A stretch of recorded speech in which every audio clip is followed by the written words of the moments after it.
Jannat Lake areas on the June Lake route. Just right after the Grand Lake,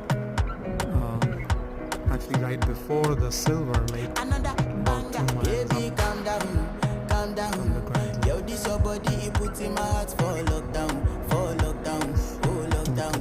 Power. Yo, you sweet life, phantom, phantom. If I tell you say I love you,